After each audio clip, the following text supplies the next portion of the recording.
Alright, Dropshipping gang, welcome to our daily challenge of day 12, where I'm taking an eBay store and scaling it all the way up to making $1,000 to $3,000 in net profit every single month. At the moment, we have 2,707 active listings on our store. Let's go to our performance tab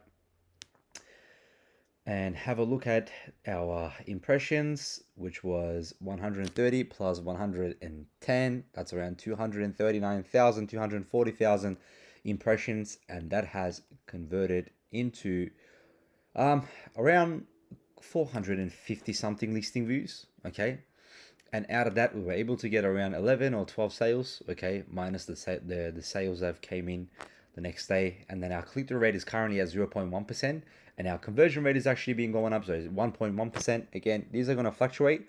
So what is the plan? I mean, we're still making profit. In case you guys didn't realize, we started getting daily sales, whether it be 1 sale a day or 2 sales a day. Okay, that's what we're expecting as we're going higher in terms of the listings, and we're going out of the Q1 season, which is January to March. Our sales is going to increase, as well as our listing count is going to increase. So we're expecting an exponential sales, as mentioned so many times. So that is it for today's video. It was just a small update. I will see you guys in the next coming video.